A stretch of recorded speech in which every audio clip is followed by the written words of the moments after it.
After we taped The Line last week, Diana Duran resigned and pled guilty to several of the counts she faced related to the misuse of campaign funds at casinos around the state. Now, Ms. Duran has a plea deal that will let her keep her state pension.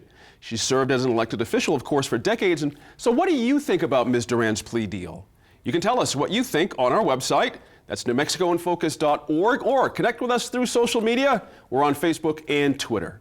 I'd like to welcome this week's Line panelist. Daniel Foley is former House Minority Whip and a regular here on The Line. Russell Contreras is back. He's a reporter with the Associated Press, and welcome back to him. Double fist pumps, nice. Marisa DeMarco is a public health reporter for KUNM. She hasn't been here for a while. Glad to have her back. And Sophie Martin, a regular, is an attorney and editor of DukeCityFix.com. Sophie, reporter Milan Simonich had an interesting column regarding the resignation, saying this is really just business as usual. My first question to all you guys is, does this deal not make a mockery of the law that was passed unanimously in our legislature on both sides of our... That's a great question. Completely. I don't think that it makes a mockery of that law, but I think that it exposes some of the weaknesses in it. Mm-hmm. You know, this is an ongoing discussion at this table in this state about how do we craft ethics regulations that have real teeth, that have the ability to kind of to move us along.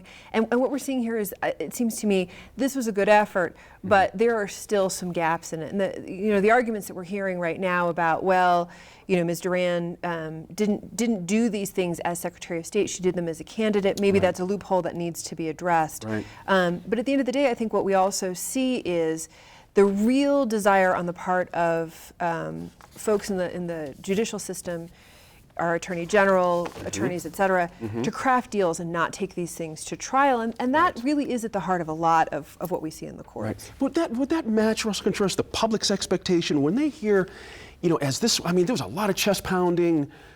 When somebody does something wrong, that's going to be it. You're not going to get rewarded with a pension. You're not going to get, you know, all this other stuff. And all of a sudden you have this other turnaround. What are we supposed to believe here? I know, and then she was also defiant. After she pleads guilty, she comes out and says, I did not endanger taxpayer money. I was a great public servant. Yeah, I was a great public servant. No, actually you did, because they had to start an impeachment trial. That's right. They had to start this proceeding. There was thousands of dollars dedicated, tens of thousands of dollars. So you were. And because she was so defiant and refused to resign, even after everybody says, look, you've got no way out, just resign. Sure. Because she waited so long, you did cost taxpayer money. And I think that resonated with a lot of folks. That's right. Daniel, I mean, the idea of laws or to be a deterrent.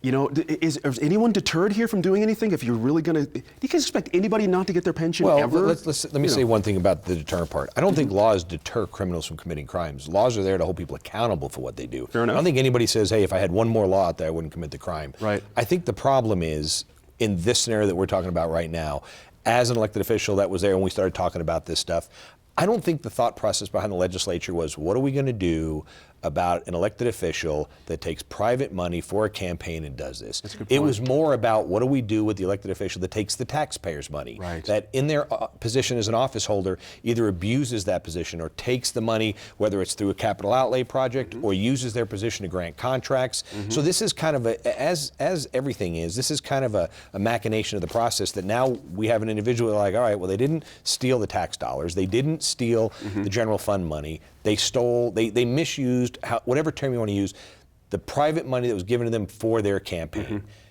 So I'm not sure the outcry from I'm sure that the chest pounding by the politicians and us saying that at the end of the day they're failing us, I'm not sure is right. I think their goal was to go after protecting the tax dollars. I understand the argument about they put the impeachment committee together. I think obviously there'll be some discussion now about, okay, do we broaden this to say if you misuse campaign monies? But I wouldn't be holding my breath waiting for that to come, because the system itself is flawed in New Mexico, the reporting is flawed in New Mexico, and deciding what level, whether someone uses it to buy ice cream socials or pays their mortgage with it's going to take a lot of work to be done. There's a lot of loopholes in this, as Sophie mentioned. I shouldn't say a lot. There's a couple loopholes, it seems to me. And one of them, Marisa DeMarco, is the idea that she did not go to trial. So therefore, the statute does not necessarily fit a narrow channel of application. And I got to think the legislature, like Dan mentioned, is going to have to go back and look at this and say, well, if they resign, Isn't that the same thing as being found guilty? You're out of office anyway.